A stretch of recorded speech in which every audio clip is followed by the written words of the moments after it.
Ajay Rao sir ನಮಸ್ಕಾರ. ನಮಸ್ತೆ. ಹೇಗಿದ್ದೀರಾ? Fine, super, extraordinary, mind blowing. Sonal ma'am ನಮಸ್ಕಾರ. ಹೇಗಿದ್ದೀರಾ ma'am? Yes, I am good ma'am. Okay, Dhanya ma'am ನಮಸ್ಕಾರ. ನಮಸ್ತೆ. ಹೇಗಿದ್ದೀರಾ? ಬೊಂಬಾಟ್ ಮ್ಯಾಮ್ ನನ್ಗೆ ಫಸ್ಟು ಧನ್ಯ ಬಾಲಕೃಷ್ಣ ಅಂತ ಕೇಳಿದ್ರೆ ನೀವು ಬಾಲಕೃಷ್ಣ ಸರ್ ಮಗಳು ಅನ್ಕೊಂಡಿದ್ದೆ. ಆಕ್ಚುಲಿ ತುಂಬಾ ಜನ ಹಂಗೆ ಅನ್ಕೊಂಡಿದ್ರು. ತಂದೆ ಹೆಸರು ಬಾಲಕೃಷ್ಣ, ಬಟ್ ನಾನು ಯಾವ ಬಾಲಕೃಷ್ಣ ತೆಲುಗು ಆಕ್ಟರ್ ಬಾಲಕೃಷ್ಣ ಅವರು. ಇಲ್ಲ, ನಾನು ಇಲ್ಲಿ reserve bank of India employee ಅವ್ರ ಮಗಳು. ಎಸ್, ಅಜಯ್ ರಾವ್ ಸರ್ ಅಂದ್ರೆ ನಿಮ್ ಹೆಸರು ಮುಂದೆನೇ ಇರುತ್ತೆ ಕೃಷ್ಣ ಅಜಯ್ ರಾವ್ ಅಂತ. ಬಟ್ ಮೊದಲ ಬಾರಿಗೆ ನನಗೆ ತಿಳಿದ ಮಟ್ಟಿಗೆ ಈ ಕೃಷ್ಣನ ಹೊರತಾಗಿ ಕರ್ಣನ್ಗೆ ಶಿಫ್ಟ್ ಆಗ್ತಿರೋದು. ರಾಧೇಯ ಅಂದ್ರೆ ಕರ್ಣ, ಬಟ್ ಕರ್ಣ ಆ ಹೆಸರಿಗೂ ಸಿನಿಮಾದಲ್ಲಿರುವಂಥ ನಿಮ್ಮ ಪಾತ್ರಕ್ಕೂ ಟೀಸರಲ್ಲಿ ನೋಡ್ತಾ ಇದ್ರೆ ನಾರ್ತ್ ಪೋಲ್ ಸೌತ್ ಪೋಲ್ ಥರ ಇದೆ. ಏನಿ ರಾಧೇಯ? ಯಾರೀ ರಾಧೇಯ? ರಾಧೇಯ ಒಬ್ಬ ಸೈಕೋ ಸೀರಿಯಲ್ ಕಿಲ್ಲರ್. ರಾಧೇಯ ಒಬ್ಬ ಹೀರೋ, ರಾಧೇಯ ಒಬ್ಬ ಕ್ರಿಮಿನಲ್, ರಾಧೇಯ ಒಬ್ಬ ದೇವರು, ರಾಧೇಯ ಒಬ್ಬ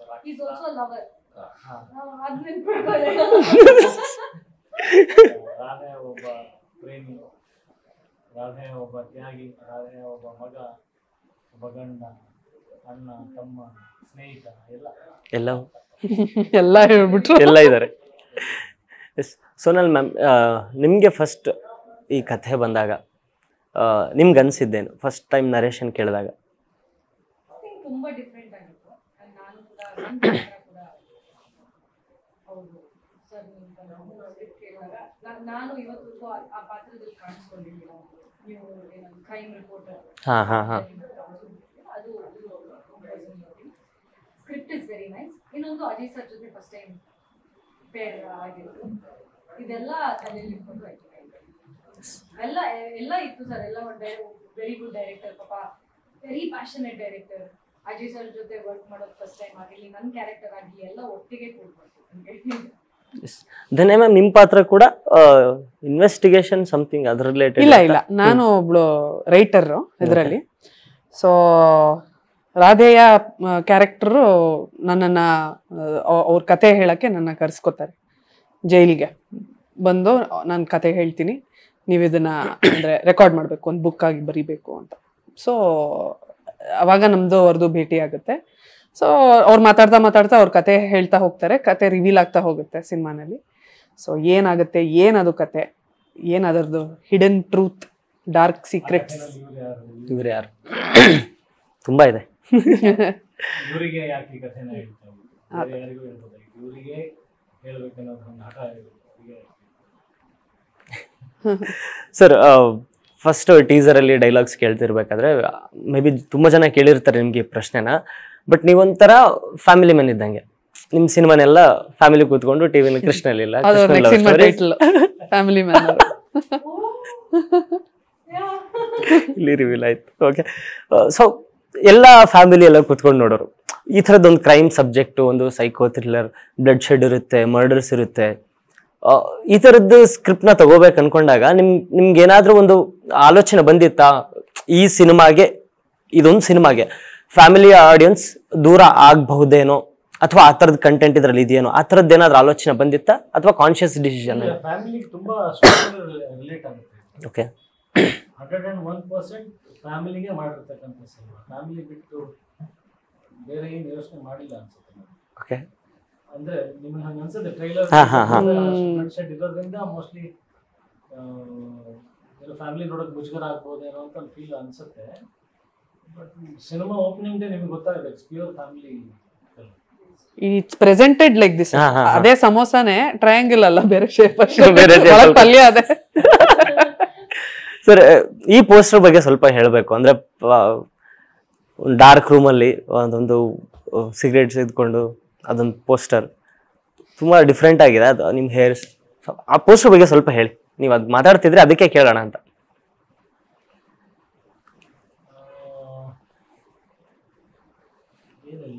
ಅಂದ್ರೆ ಅದು ಡ್ಯೂರಿಂಗ್ ಶೂಟ್ ಅಲ್ಲ, ಅಂದ್ರೆ ನನಗೆ ಸಾಕಷ್ಟು ವಿಷಯಗಳು ಕಾಣಿಸ್ತು, ಬರೀ ಪೋಸ್ಟರ್ ಕಾಣಿಸ್ತಾರೆ. ಹೌದು ಹೌದು, ಸೀರಿಯಸ್ ಆಗಿ ಹೇಳ್ತದ್ದು. ನನಗೆ ಇಡೀ ಸನ್ನಿವೇಶ, ಇಡೀ ಸೀನ್ ಆಲೋಚನೆ ಮಾಡ್ತಿರ್ತಕ್ಕಂಥದ್ದು, ಒಳಗಡೆ ಅವನಲ್ಲಿ ಇರ್ತಕ್ಕಂಥ ಪ್ಲಾನ್ಸ್ ಎಲ್ಲ ಹಾಗೆ ಅಂದ್ರೆ ಕಾಣಿಸ್ತಾ ಇದೆ. ಅಂದ್ರೆ ನೋಡೋ ದೃಷ್ಟಿಕೋನ ನನಗೆ ಪರಿಪೂರ್ಣವಾಗಿ ಅವ್ನು ಏನಂತ ಗೊತ್ತಿರೋದ್ರಿಂದ ನನಗೆ ಅಷ್ಟು ಬೇರೆ ಹಾ ಹಾ ಗೊತ್ತಿಲ್ಲದೆ ಇರೋರಿಗೆ ಬೇರೆ ತರ ಕಾಣಿಸುತ್ತೆ.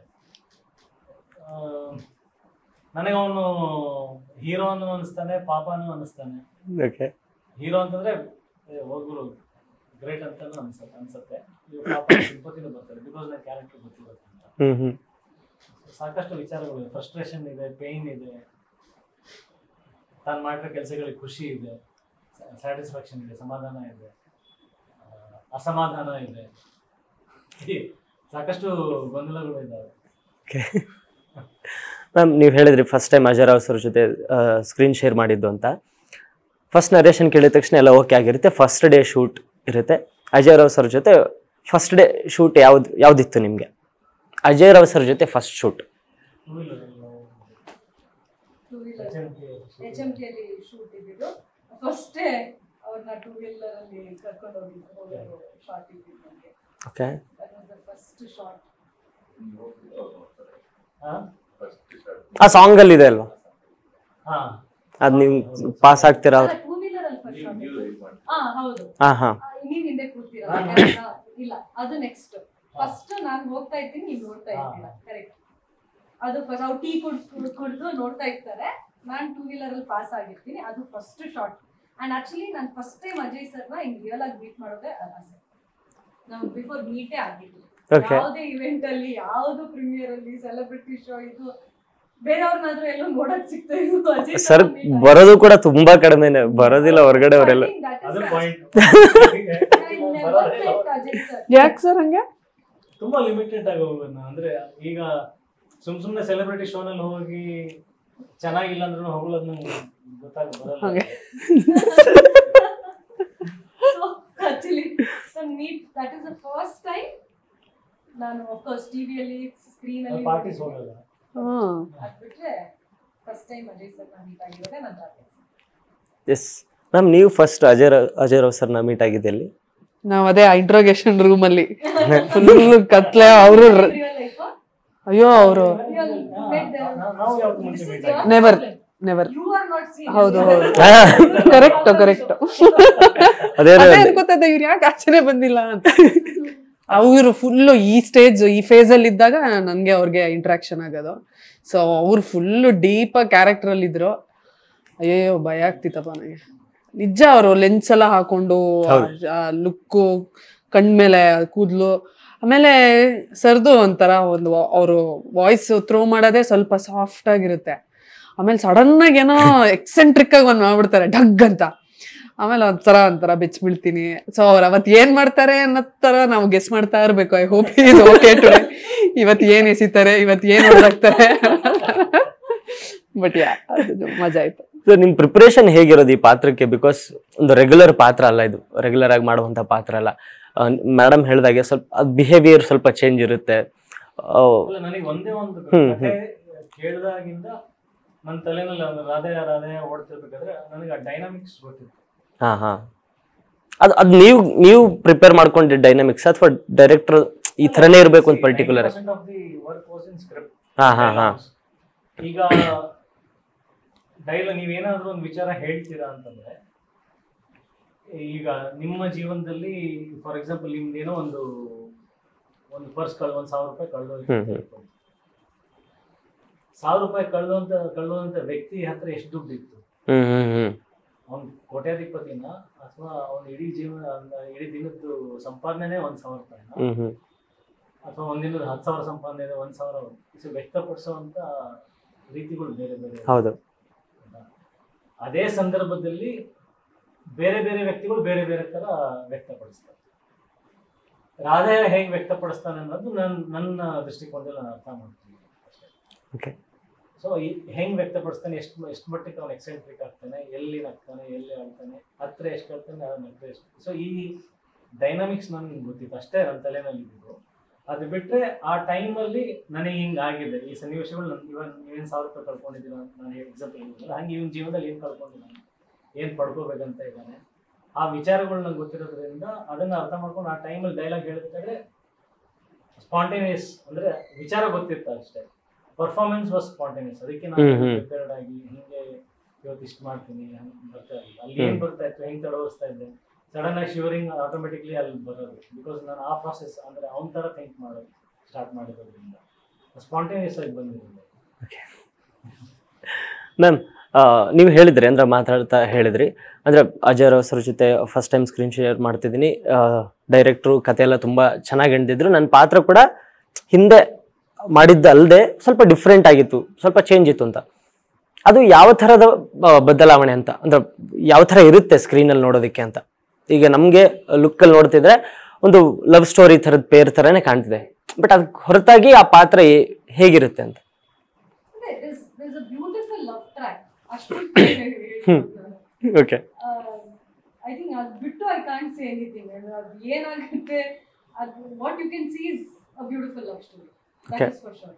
ಅಂದ್ರೆ ಇವ್ರದ್ದು ಏನ್ ಆ ಶೇಡ್ ಇದೆ, ಆ ಶೇಡ್ ಬಿಟ್ಟು ಒಂದು ಬ್ಯೂಟಿಫುಲ್ ಲವ್ ಸ್ಟೋರಿ ಅಂತೂ ಹೇಳ್ಬೋದು. ಅಂಡ್ ಅಫ್ ಕೋರ್ಸ್ ನನ್ನ ಪಾತ್ರದಲ್ಲಿ ಅಂತೂ ಪ್ರೀವಿಯಸ್ಲಿ ನಾನು ತುಂಬಾ ಜೋರಾಗಿ ಮಾತಾಡೋದು ಅದೆಲ್ಲ ನೋಡಿರ್ತೀರ. ಇದರಲ್ಲಿ ಒಂದು ಸ್ವಲ್ಪ ಸಟ್ಲ್ ಆಗಿದ್ದೀನಿ ಥ್ರೂ ಔಟ್ ದ ಸಿನಿಮಾ. ಹೌದು, ಇನ್ ಬಿಗಿನಿಂಗ್ ಒಂದು ಸ್ವಲ್ಪ ಸ್ಟಾರ್ಟಿಂಗ್ ಅಲ್ಲಿ ಆ ನಾಟಿನೆಸ್ ಸ್ವಲ್ಪ ಇದೆ, but after that I am very shuttle, ತುಂಬಾ ಸಟ್ಲ್ ಕ್ಯಾರೆಕ್ಟರ್. ನೀವು ಯಾರನ್ನಾದ್ರೂ ಆಂಕರ್ನ ಫಾಲೋ ಮಾಡ್ತಿದ್ರಾ? ಅಂದ್ರೆ ಇದು ಹಿಂಗೆ ಇಟ್ಕೋಬೇಕು, ಹಿಂಗೆ ಮಾತಾಡ್ಬೇಕು ಆ ಥರ? ನೀವು ಅಂತ ಹೇಳ್ಬೇಕು ಅಂತ ಹಂಗಲ್ಲ ಮೇಡಮ್, ಆಮೇಲೆ ಇದು ನಮ್ ಡೈಲಿ ಲೈಫ್ ಅಲ್ಲಿ ನೋಡ್ತಾ ಇರೋದು ನಮ್ಗೆ ಗೊತ್ತು. ಹೆಂಗ್ ಕ್ಯಾಮರಾಮನ್ ಹೆಂಗಿರ್ತಾರೆ ಅಂತ ಗೊತ್ತು ನಮ್ಗೆ. Nothing new. ಎಸ್ ಮೇಡಮ್, ಅವರು ಸಿನಿಮಾದಲ್ಲಿ ಅವರು ಆಂಕರ್, ಹಾ, ಅವ್ರು ಯಾವ ಚಾನಲ್ ವರ್ಕ್ ಮಾಡ್ತಾರೆ ಅಂತ ಹೇಳ್ಬೇಕು. ನಿಮಗ್ ಗೊತ್ತಾ? ನನ್ಗೆ ಗೊತ್ತು. ನಿಮಗ್ ಗೊತ್ತಾ? ನನ್ಗೆ ಗೊತ್ತು, ಹೌದು. ನಾನು ಹೇಳ್ತೇನೆ, ಅವ್ರು ಹೇಳಿಲ್ಲ. ನನಗ್ ಗೊತ್ತಿಲ್ವಲ್ಲಪ್ಪ. ಸರ್ ನಿಮ್ಗೆ ಗೊತ್ತಿಲ್ವಾ? ಸರ್ ನಿಮಗೂ ಗೊತ್ತಿಲ್ವಾ? ಎಸ್ ಇಂದಾನೆ ಸ್ಟಾರ್ಟ್ ಆಗುತ್ತೆ. ಎಸ್ ಇಂದ ಸ್ಟಾರ್ಟ್ ಆಗುತ್ತೆ. ನಿಮ್ಗೆ ಗೊತ್ತಿಲ್ವಾ ಸೋನಲ್? ಮರ್ತೋದ್ರ? ಗೊತ್ತಿಲ್ಲಪ್ಪ. ಲೋಕಲ್ ನ್ಯೂಸ್ ಚಾನೆಲ್ಗೆ ವರ್ಕ್ ಮಾಡ್ತಿರ್ತೀನಿ, ಅಷ್ಟು ಗೊತ್ತು. ನಾನು ಹೇಳ್ತೀನಿ ನಿಮ್ಗೆ, ಹೇಳಿ. ಸೋನಲ್ ಟಿವಿ, ಎಸ್ ಟಿವಿ ಅನ್ಸುತ್ತೆ. ಹಾ, ಎಸ್ ಟಿವಿ ಕರೆಕ್ಟ್ ಸರ್ ಅಲ್ವಲ್ಲ? ಸರ್ ಹೇಳ್ತಾರೆ ಅನ್ಸುತ್ತೆ. ಹುಡುಕ್ತಿದ್ದಾರೆ, ನೋಡ್ತಿದ್ದೀರಾ? ಯಾವ್ದು ಏನ್ ಹುಡುಕ್ತಿದ್ದಾರೆ sir? Local channel picture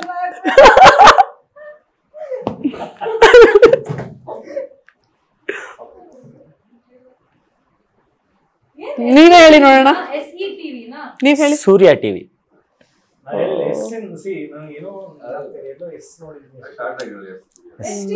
S TV ಹೆಂಗೆ? ನಂಗೆ ಗೊತ್ತಿತ್ತು ಸೂರ್ಯ ಟಿವಿ ಅಂತ. ಎಸ್ ಟಿವಿ ಅಂತ ಸೂರ್ಯ ಟಿವಿ ಶಾರ್ಟ್ ಫಾರ್ಮ್ ಅದು. ಎಸ್ ಟಿವಿ ನಾವು ಅದೇ ಹೇಳೋದಲ್ಲಿ. ಹೌದು, ಸಿನಿಮಾದಲ್ಲಿ. ಬಟ್ ಚಾನಲ್ ಹೆಸರು ಗೊತ್ತಿಲ್ಲ. ಮ್ಯಾಮ್, ನಿಮ್ಮ ಪತ್ರಿಕೆ ಹೆಸರು? ಪತ್ರಿಕೆ ಅಲ್ಲ, ಬುಕ್. ಬುಕ್ ರಾಧೇಯ. ಓ, ಬುಕ್ ನೇಮ್ ಗೊತ್ತಿರ್ಲಿಲ್ಲ, ಸುಮ್ಮನೆ ಕೇಳಿದೆ ಅವರು. ತುಂಬಾ ಸೀರಿಯಸ್ ಸಿನಿಮಾ ಅನ್ಸುತ್ತೆ, ಬಟ್ ಶೂಟಿಂಗ್ ಅಲ್ಲಿ ಇರುವಂತಹ ಫನ್ ಮೂಮೆಂಟ್ಸ್ ಏನಿರೋದು ನಿಮ್ಗೆ, ಎಸ್ಪೆಷಲಿ ನಿಮ್ಮೂವರ್ ಬಾಂಡಿಂಗ್ ಅಲ್ಲಿ ಅಥವಾ ಸೀನ್ಗಳಲ್ಲಿ? ಇಲ್ಲ ಸರ್, ಅದು ಕರೆಕ್ಟ್. ಅವ್ರ ಹತ್ರ no fun, okay, very serious. Healthy conversation ಅಷ್ಟೇ. ಫನ್ ಇರಲ್ಲ ಅದು guarantee. But there is healthy conversations. ಕೂತ್ಕೊಂಡು ಅವರಿಂದ ಕಲ್ತಿರೋದು ಇಷ್ಟಿದೆ ನಾನು. I mean are the way he carries things. ನಾವಿಬ್ರು ಕೂತ್ಕೊಂಡು ಈ ಪ್ರಮೋಷನ್ ಮತ್ತೆ ಸಿನಿಮಾ ಬಗ್ಗೆ ಮಾತಾಡಿರೋದಿದೆ. ಸೊ ಹೆಲ್ದಿ ಕಾನ್ವರ್ಸೇಷನ್ಸ್ ಅಂತ ಇರ್ತಿತ್ತು, ಫನ್ ಇಲ್ಲ. ಬಟ್ ನೀವು ಸುಮ್ಮನೆ ಇರಲ್ವಾ? ನೀವು ನಾರ್ಮಲ್ ಆಗಿ ಸೈಲೆಂಟ್ ಆಗಿ ಕೂತ್ಕೊಳ್ಳಲ್ಲ ಮೇಡಮ್ ನೀವು? ನಾನು ಹೌದು, ಬಟ್ ಏನ್ ಇವರು ಇವಾಗ ಹೆಂಗ್ ನಗ್ತಾ ಇದೀವಿ ನಾರ್ಮಲ್ ಆಗಿ, ಒಂದು ಹೆಲ್ದಿ ಅಟ್ಮಾಸ್ಫಿಯರ್, ಒಂದು ಲವ್ಲಿ ಅಟ್ಮಾಸ್ಫಿಯರ್ ಇರುತ್ತೆ. ಬಟ್ ಹಂಗಂತ ಹರಟೆ ಹೊಡ್ಕೊಂಡು ಫುಲ್ ಜಾಲಿ ಅಂದ್ರೆ ನನಗೆ ನನ್ನ ಸ್ಟಾಫ್ ಇದ್ರು, ನಮ್ ಪ್ರವೀಣ ನನಗೆ ನನ್ನ ಸ್ಟಾಫ್ ಇದ್ರು. ಸೊ ನಮ್ ಡೈರೆಕ್ಟ್ರು ಪಾಪ ಸೈಲೆಂಟ್, ಇವರು ಸೈಲೆಂಟ್, ನಾನು ನನ್ನ ಸ್ಟಾಫ್ ಅಂತೂ ಎಂಜಾಯ್ ಮಾಡ್ತಿದ್ವಿ. ಏನಾದ್ರು ಒಳಗಡೆ ಕ್ಯಾರವನ್ ಅಲ್ಲಿ ಆಟ ಆಡೋದು ಅದೆಲ್ಲ ಮಾಡ್ತಾ ಇದ್ವಿ. ಇವ್ರಿಗೆ ಗೊತ್ತಿಲ್ಲ ಅಷ್ಟೇ. ನಾನು ಅವ್ರ ಪರಿಸ್ಥಿತಿ ಇಮ್ಯಾಜಿನ್ ಮಾಡ್ಕೋತಿದ್ದೀನಿ. ಫುಲ್ ಸೆಟ್ ಬೇರೆ ಆಗಿರುತ್ತೆ, ಸರ್ ಬೇರೆ ಸೈಲೆಂಟ್ ಹಿಂಗ್ ನೋಡ್ತಾರೆ ಅಂತ ಹೇಳ್ತಿದ್ರು. ಸೀರಿಯಸ್ ಆಗಿ ಹೋಗ್ತಿತ್ತಪ್ಪ, ಫುಲ್ ಇಂಟೆನ್ಸ್. ಯಾವ್ದೋ ಒಂದು ವರ್ಕ್ಶಾಪ್ ತರ ಹೋಗ್ತಾ ಇತ್ತು ನಮ್ದು, ಇಂಟೆನ್ಸ್ ವರ್ಕ್ಶಾಪ್. ಅದು 8 hours ಫುಲ್ಲು ಕತ್ಲೆ. ಆ ರೂಮ್ ಅಲ್ಲಿ ಬೇರೆ ಸಣ್ಣ ರೂಮ್ ಅದು, ಅಲ್ಲಿ ಲೈಟ್ಸ್ ಎಲ್ಲ ಇಟ್ಟು, ಫ್ಯಾನ್ ಇಲ್ಲ, AC ಇಲ್ಲ, ಶೆಕೆ ಅಂದ್ರೆ ಶೆಕೆ. ಒಂದೊಂದ್ ಸೀನ್ ಆದ್ಮೇಲೆ ಒಂದೊಂದ್ ಸ್ವಲ್ಪ ಹೊತ್ತು ಬ್ರೀದರ್ಗೆ ಆಚೆ ಹೋಗಿ ಗಾಳಿ ತಗೊಂಡ್ಬರೋದೇ ನಮಗೆ ಎಂಟರ್ಟೈನ್ಮೆಂಟ್ ಆಗಿತ್ತು, ಸ್ವಲ್ಪ ಗಾಳಿ ಆಡ್ಲಿ ಮುಖದಲ್ಲಿ ಅಂತ. ಬಟ್ ನಾವು ಒಬ್ರಿಗೊಬ್ರು ಏನಾದ್ರು ಬಂದಾಗ ಜನರಲಿ ವಿಶ್ ಮಾಡ್ಕೊಳ್ತೀವಿ. ವಿಶ್ ಮಾಡ್ಕೊಳ್ಳೋದು ಹೆಂಗಿರ್ತೈತೆ ಅಂದ್ರೆ ಮೋಸ್ಟ್ಲಿ ಧನ್ಯವಾದ ಮೂಡೋದ್ರಿಂದ ಕ್ಯಾರೆಕ್ಟರ್ ಇದ್ದಾರೆ, ಜಾಸ್ತಿ ಸ್ಮೈಲ್ ಮಾಡ್ಬಿಟ್ಟು ವಿಶ್ ಮಾಡಿದ್ರೆ ಪ್ರಾಬ್ಲಮ್ ಆಗುತ್ತೆ. ಕೂಡ ಸೇಮ್ ಹಂಗೆ ಅಜಯ್ ಅವ್ರ ಕ್ಯಾರೆಕ್ಟರ್ ಇದ್ದಾರೆ, ಏನ್ ಎಸಿತಾರೋ ಸಡನ್ ಆಗಿ ಬ್ರೇಕ್ ಆಗ್ಬಿಡುತ್ತೆ, ಝೋನ್ ಅಲ್ಲೇ ಇರ್ತಾ ಇದ್ವಿ. ಹಾಯ್ ಅಜಯ್ ಅವರ ಹಾಯ್ ಏನಾದ್ರು ಬ್ರೇಕ್ ಅಲ್ವಾ, ಆ ಕಾನ್ಶಿಯಸ್ನೆಸ್ ಇವ್ರಿಗೆ ಗೊತ್ತಿರ್ತಾ ಇದೆ. You can't break that. ಆಮೇಲೆ ಇವರು ಪಾಪ ಬೇಲಿ sir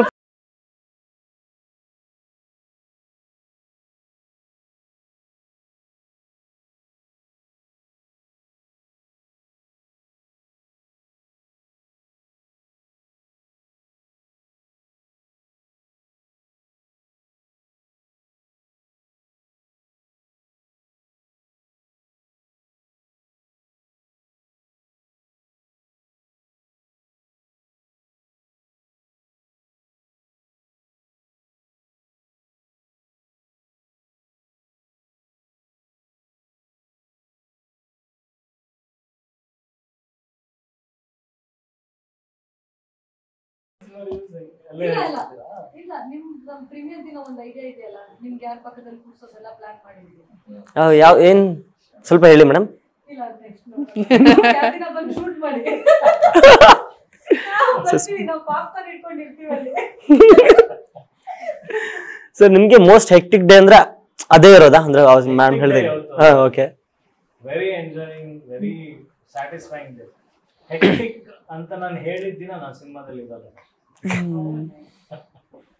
Extreme craze for cinema. Ma'am ನಿಮ್ಗೆ ರಿಫ್ರೆಶ್ಮೆಂಟ್ ಬಗ್ಗೆ ಏನು ಹೇಳಿಲ್ಲ, ನಿಮ್ಗೆ ಬರೀ ಅದ್ರಲ್ಲೇ ಇರ್ತಿದ್ದೆ, ಗಾಳಿ ತಗೊಂಡ್ ಬರ್ತಿದ್ದೆ ಅಷ್ಟೇ ಹೇಳಿದ್ರಿ. No fun, nothing. No fun, zero fun. ಅದು ಒಂಥರ ಆರಾಮಾಗಿರುತ್ತೆ, ಯಾಕೆ ಗೊತ್ತಾ, ಅದು ಡಿಸ್ಟ್ರಾಕ್ಷನ್. ಅದು ಒಂದೊಂದ್ಸಲ ಫನ್ ಆಗಿ ಸಿನಿಮಾ ಮಾಡ್ತಿರೋದು ಬೇರೆ, ಅವಾಗ ಆ ಮೂಡಲ್ಲಿ ಎಲ್ಲರೂ ಇರ್ಬೋದು. ಬಟ್ ಇದ್ರಲ್ಲಿ ಒಂದ್ಸಲ ನಾವು ಆ ಫನ್ ಬ್ರೇಕ್ ಆದ್ರೆ ಈ ಕ್ಯಾರೆಕ್ಟರ್ ಜಸ್ಟಿಫೈ ಮಾಡಕ್ ಬರಲ್ಲ.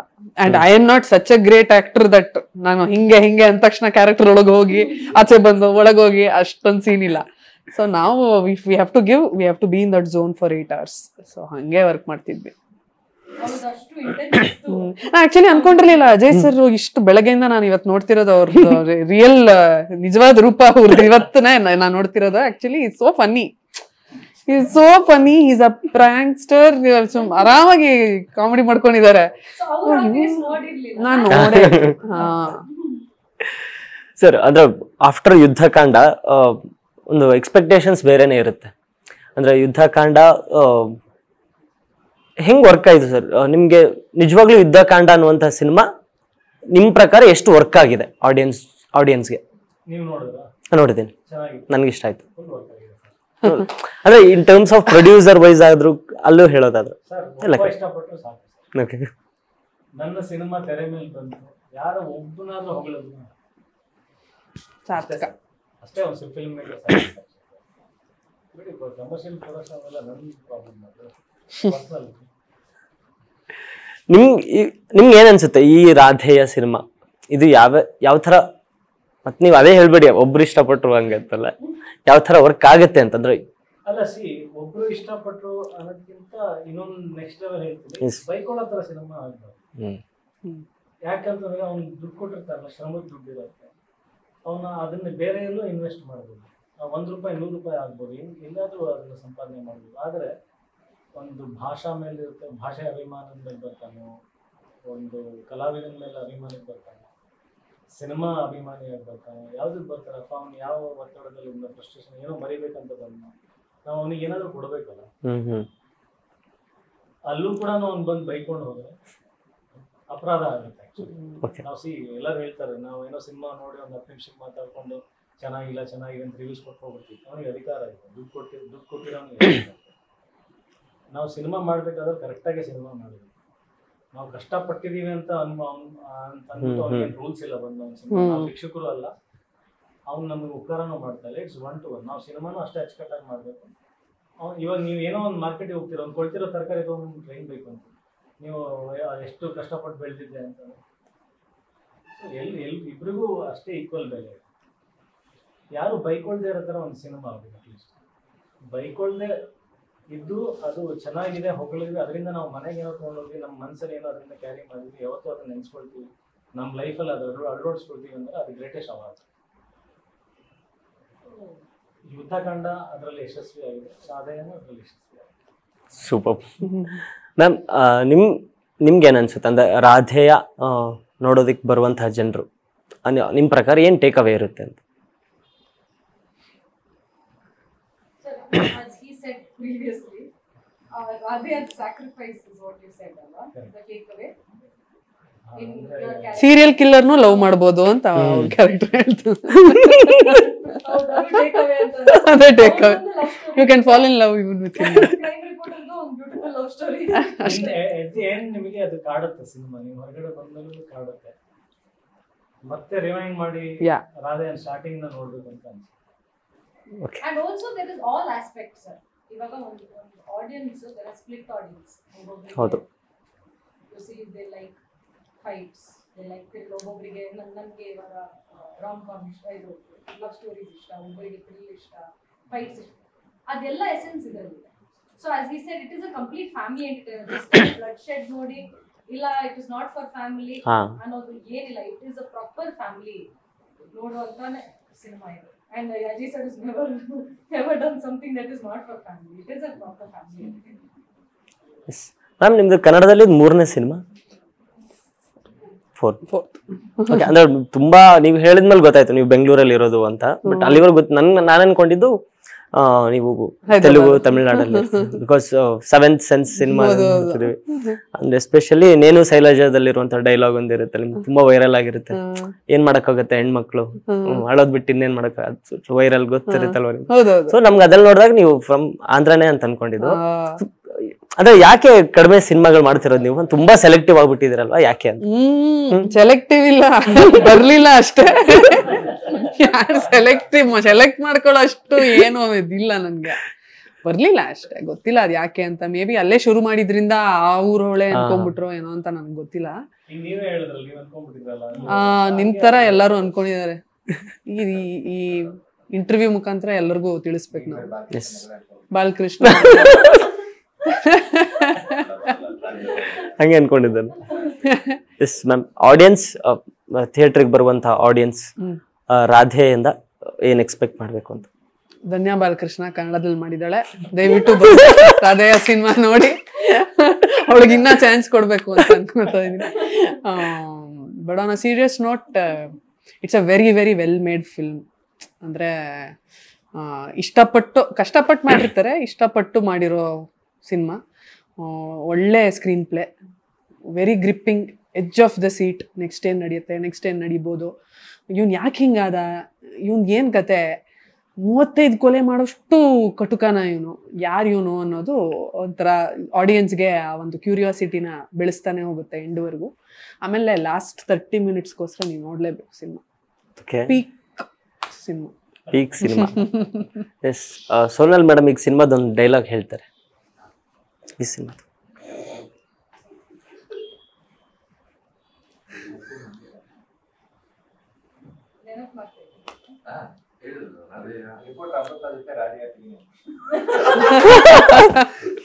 ಎಸ್ ಮ್ಯಾಮ್, ಇದೆ ಸೂರ್ಯ ಟಿವಿ.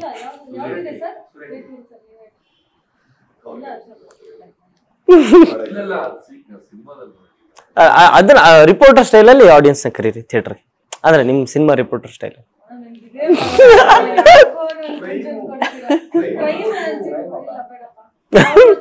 ಬೇಡ ಬೇಡ ಸ್ವಿಚ್ ಆಗಿರ್ತಾರ ಇವಾಗ? ಅಲ್ಲ ಅಂದ್ರೆ ಅವರು ನಿಮ್ಮ ಪಾತ್ರನ ಅವ್ರು ಮಾಡ್ತಾರೆ ಅಂತ ಈ ಮೂಮೆಂಟ್ ಅಲ್ಲಿ. ಏನಪ್ಪ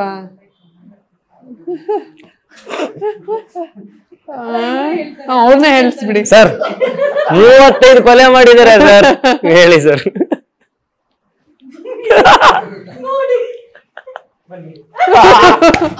ಬಂದ್ಬಿಡಿ ಅಷ್ಟೇ. ಬನ್ನಿ ವೀಕ್ಷಕರ, ಇದೇ ತಿಂಗಳು 21ನೇ ತಾರೀಕು ರಾಜ್ಯಾದ್ಯಂತ ಬಿಡುಗಡೆ ಆಗ್ತಿರ್ತಕ್ಕಂಥ ನಮ್ಮ ರಾಧೆಯ ಸಿನಿಮಾಗೆ ನಾನು ನಮ್ಮ ಸಹನಟಿ ಸೋನಲ್ ಹಾಗೂ ಧನ್ಯ ಬಾಲಕೃಷ್ಣ ವೇದಗುರು ಮೂರ್ತಿ ಅವರ ಪರವಾಗಿ ನಿಮ್ಮೆಲ್ಲರಿಗೂ ಥಿಯೇಟರ್ಗೆ ಚಿತ್ರಮಂದಿರಕ್ಕೆ ಸ್ವಾಗತ ಕೋರ್ತಾ ಸಿನೀಶ್ ಅವ್ರ ಜೊತೆಗೆ anchors Krishna Jayarao Sonali S thank you ನಿಮ್ಗೆ thank you ma'am all the best